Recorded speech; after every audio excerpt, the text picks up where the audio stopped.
Hello বন্ধুরা, good morning. কেমন আছো তোমরা সবাই? আশা করি তোমরা সবাই ভালো আছো আর আমিও ভালো আছি। আর এখন বাজে সকাল 10টা আর আমি উমা আমার চ্যানেলে সবাইকে স্বাগত জানিয়ে আজকের ব্লগটা স্টার্ট করছি।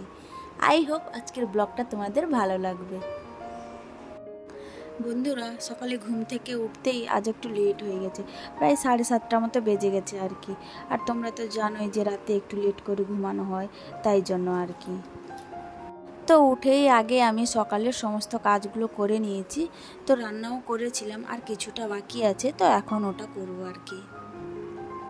আর সকালবেলাটা এত তাড়া থাকে, মানে আর বলার বাইরে আর কি।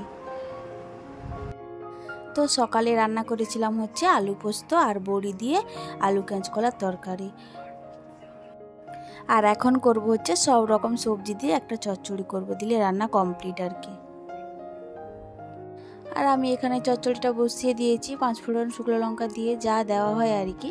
তো এখানে হলুদ আর নুন দিয়ে ভালো করে কষে আমি ঢাকাটা দিয়ে দেবো।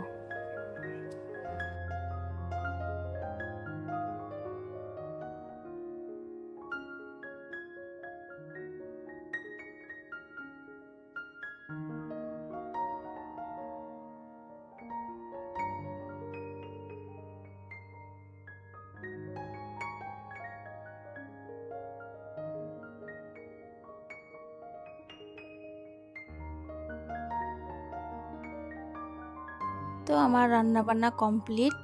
তো এবারে খাওয়া দাওয়া করে একটু রেস্ট নিব। করে খাওয়া দাওয়া করে একটু রেস্ট করে তারপরে ভাবলাম কি বেরাবো একটু, মানে ওই ওষুধ দোকানে যাব আর কি। কিন্তু আর বেরানো হলো না, এত বৃষ্টি এলো যে মা বলল যেতে হবে না, বাবু যখন অফিস থেকে আসবে ফোন করে বলে দাও, তো আসার সময় নিয়ে আসবে আর কি। তাই বললাম ঠিক আছে। তো তারপরে এইদিকে কটা বাসন ছিল রান্নাঘরে, ওইগুলো একটু মেজে নিব, দিয়ে জায়গার মতো রেখে নিব আর কি।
তো আমার বাসন মাজা কমপ্লিট হয়ে গেছে। তো বন্ধুরা, কালকে যে আমি জামা কাপড়গুলো কেচেছিলাম ওইগুলো ছিল, ভাঁজ করা হয়েছিল না। তো ভাবলাম এখন একটু ভাঁজ করে রেখে দিই, সেরকমই ছিল। অ্যাকচুয়ালি আমি টাইমই পাই না, ঘর থেকে বাইরে, বাইরে থেকে ঘর, ডিউটি থেকে এসে কিছু কাজ করতেও ইচ্ছা হয় না, তাই ছিল আর কি। তো এখন ওইগুলো আমি ভাঁজ করে নেব।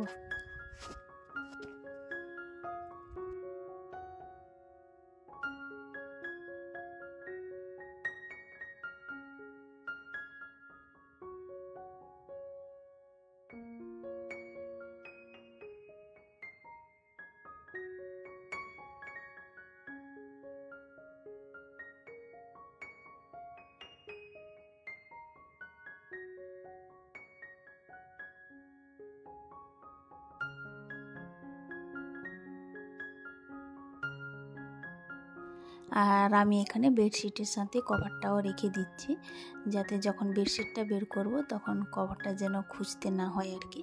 তাই একসাথে এরকমভাবে রেখে নিব। তো এইদিকে এবার রান্নাঘরে চলে এসেছি। তোমাদের দাদাভাই ফল নিয়ে এসেছিলো, তো সেগুলো রাখছি আর কি। তো আপেল নিয়ে এসেছি আর কলা আর শশা। আর আপেলগুলো এত সুন্দর দেখতে, ভিতরে কেটে ফেললে যেন কী ধরনের তোমরা দেখতেই পাবে, একটু ওয়েট করো। তো ভাবলাম বাবুকে একটা আপেল কেটে দেই, ও খাবে বলছিল, তো একটা আপেল কাটলাম, পুরো তার ভিতরে কালো হয়ে গেছে। আর এই আপেলটাও সেম, মানে যতগুলো আপেল এনেছে ততগুলো তার ভিতরে এইরকম আর কি, মানে পুরো নষ্ট ভিতরে। তো আর কী করা যাবে, ফেলা তো যাবে না, আপেলের এখন দামও অনেক ব্যাঙ্গালোরে। তাই ভাবলাম মাঝখান থেকে কেটে বাবুকে দিয়ে দিই। আর এরকম দিচ্ছি, ছাল ছাড়ালে আবার খাবে না।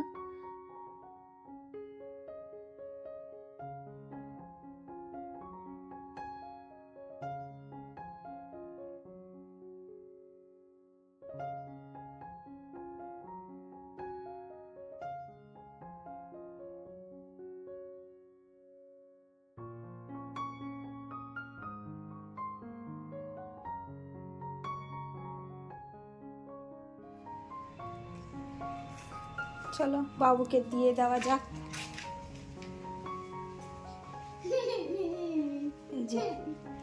এই যে নাও, খেয়ে নাও। ভালো লাগে আপেল খেতে? ভালো লাগে? হ্যাঁ কি না? খেতে ভালো লাগে? ঠিক আছে, খাও বাবা। মিষ্টি না টক খেয়ে দেখো দেখি। খাও। ভালো মিষ্টি, খেয়ে নাও। আপেলের খোসা ছাড়িয়ে দিলে কিন্তু ও খায় না, মানে উপরে এমনি দিলে খোসাটাকে ফেলে দিবে আর ভিতরটা খাবে। ছাড়িয়ে দিলে বলে কি আমি এইরকম খাবো না, ওই রকম খাবো। বাই করে দাও, বাই। তো এখন সন্ধ্যাবেলা কিছু টিফিন করবো আর কি। তো কী খাবো বুঝতে পারছিলাম না। তো এই লঙ্কাগুলো ছিল, এই লঙ্কাগুলো মা খুব খেতে ভালোবাসে।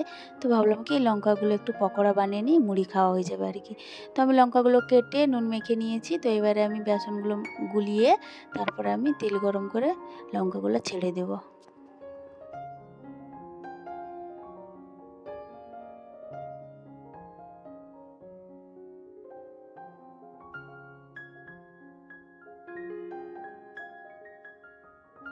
তো আমার লঙ্কা পকোড়াগুলো ভাজা কমপ্লিট হয়ে গেছে। তো এবারে আমি মুড়ি বেড়ে নিব, তারপরে আমরা সবাই মিলে বসে খেয়ে নেবো আর কি। বন্ধুরা, ব্লগটা আমি এখানেই শেষ করছি। যদি ভিডিওটি ভালো লেগে থাকে প্লিজ লাইক শেয়ার কমেন্ট করো আর সাবস্ক্রাইব করে আমার পাশে থেকো। তোমাদের একটাই কমেন্ট আমাকে মোটিভেট করে নতুন নতুন ভিডিও আনার জন্য। আবারও দেখাচ্ছে নেক্সট কোনো ব্লগের সাথে। ততক্ষণের জন্য তোমরা সুস্থ থেকো, ভালো থেকো। Bye, good night.